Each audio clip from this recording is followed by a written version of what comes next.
Hello friends, welcome to my channel. दोस्तों, आज की इस वीडियो में हम बात करने जा रहे हैं एमपी पटवारी एग्जाम के लिए इंपॉर्टेंट सामान प्रबंधन के क्वेश्चन के बारे में। आज की इस वीडियो से एक या दो क्वेश्चन आपके एमपी पटवारी एग्जाम में देखने को मिल सकते हैं, क्योंकि यहाँ पर वही क्वेश्चन हम आपके लिए लेकर आए हुए हैं जो आपके एमपी पटवारी आपके प्रीवियस ईयर में व्यापम के द्वारा किसी न किसी एग्जाम में पूछे गए हैं। तो चलिए दोस्तों, आज का वीडियो स्टार्ट करते हैं।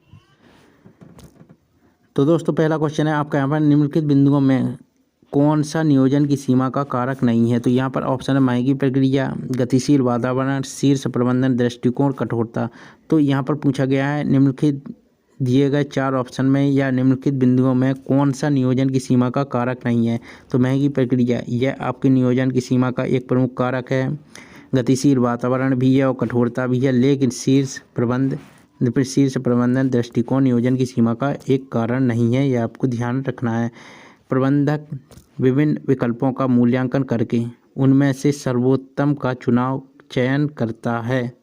यह कथन नियोजन के निम्न में से किस महत्व पर प्रकाश डालता है। यहाँ पर आपका ऑप्शन है नियोजन नियंत्रण के मानकों का निर्धारण करता है, नियोजन निर्णय लेने की प्रक्रिया को सुगम बनाता है, नियोजन नव प्रवर्धन के विचारों को प्रोत्साहित करता है, या ये सभी। तो इसका राइट आंसर है आपका ये सभी, ये आपको ध्यान रखना है। इसके अलावा अगला क्वेश्चन है आपका निर्णय लेने के रूप में सामान्यीकृत मामला है आयोजन, स्टाफ, संचालन करने वाला, योजना। तो निर्णय लेने के रूप में सामान्यीकृत मामला है, निर्णय लेने के रूप में सामान्यीकृत मामला है आपका आयोजन, यह आपको ध्यान रखना है। ऑप्शन ए राइट आंसर हो जाएगा। नियोजन किस स्तर पर किया जा सकता है। यहाँ पर ऑप्शन है पर्यवेक्षण स्तर पर, सर्वोच्च स्तर पर, पर्यवेक्षण स्तर पर, मध्य स्तर पर, उपरोक्त सभी। तो ध्यान रखना है नियोजन आपका सर्वोच्च स्तर पर किया जा सकता है। तो ऑप्शन ए आपको, यह ऑप्शन बी आपका राइट आंसर हो जाएगा। इसके अलावा अगला क्वेश्चन है योजना बनाने का मूल तथ्य क्या है। यहाँ पर ऑप्शन है आयोजन, पहले से सोचना, संचालन करने वाला, उपरोक्त सभी। तो योजना बनाने का मूल तथ्य आपका क्या है। आपका योजना बनाने का मूल तथ्य आयोजन करना भी है, पहले से सोचना भी है और संचालन करने वाला भी है, पहले से सोचना भी है और संचालन करने वाला भी है। मतलब यहाँ पर ये तीनों या उपरोक्त सभी इसका राइट आंसर हो जाएगा। अगला क्वेश्चन है आपका यहाँ पर निम्न में से नियोजन के रूप में जाना जाता है। तो निम्न में से किसे नियोजन के रूप में जाना जाता है। तो यहाँ पर आपका ऑप्शन दिया गया है प्रबंधन का, नियोजन प्रबंधन का अंतिम कार्य है, प्रबंधक का प्राथमिक या पहला कार्य है, ए और बी दोनों हैं, इनमें से कोई नहीं, ए और बी दोनों हैं।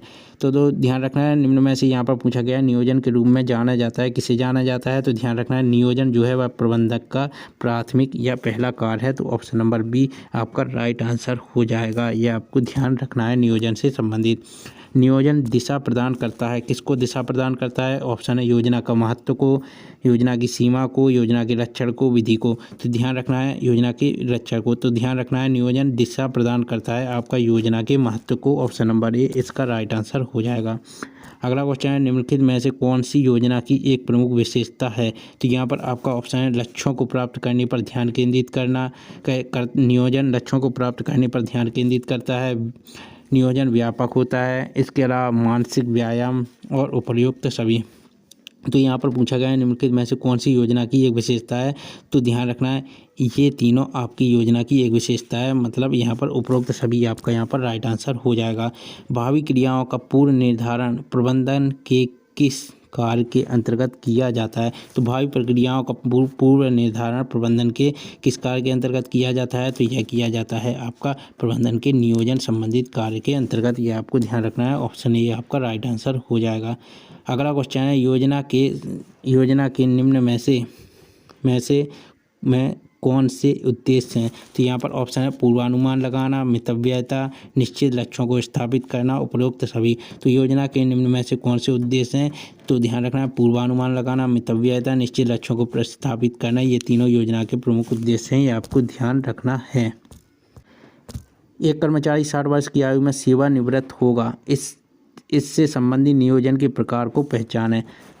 तो आपको बताना है एक कर्मचारी 60 वर्ष की आयु में सेवानिवृत्त होगा। एक कर्मचारी 60 वर्ष की आयु में सेवानिवृत्त होगा। आपको बताना है यह नियोजन का कौन सा प्रकार है। तो यहाँ पर ऑप्शन है विधि, उद्देश्य, नीति, नियम। तो यह आपको ध्यान रखना है, यह आपका जो कथन है यह आपका नियोजन के नीति संबंधित प्रकार को दर्शाता है। तो यहाँ पर आपका ऑप्शन नंबर सी यहाँ पर राइट आंसर हो जाएगा।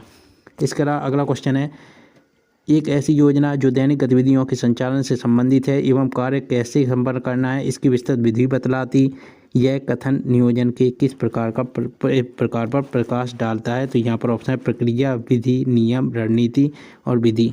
तो ध्यान रखना है, एक ऐसी योजना जो दैनिक गतिविधियों के संचालन से संबंधित है एवं कार्य कैसे संपन्न करना है इसकी विस्तृत विधि बतलाती एक प्रक्रिया, एक ऐसी योजना जो दैनिक गतिविधियों के संचालन से संबंधित है एवं कार्य कैसे संपन्न करना है और कार्य कैसे संपन्न करना है इसकी विस्तृत विधि बतलाती है। यह कथन आपका नियोजन के प्रक्रिया पर प्रकाश डालता है, यह आपको ध्यान रखना है। अगला क्वेश्चन है आपका यहाँ पर, प्रत्येक विकल्प के गुण व दोषों की जानकारी प्राप्त करना है। यह कथन नियोजन की प्रक्रिया के किस चरण पर प्रकाश डालता है। यहाँ पर ऑप्शन है विकल्पों का मूल्यांकन, विकल्पों का चुनाव, कार्यवाही की वैकल्पिक विधियों की पहचान, विकल्पों का चुनाव और यहाँ पर योजनाओं को लागू करना। तो ध्यान रखना है, इसका राइट आंसर है विकल्पों का मूल्यांकन, ये आपको ध्यान रखना है। तो ये थी आज की आपकी इंपॉर्टेंट सामान प्रबंधन की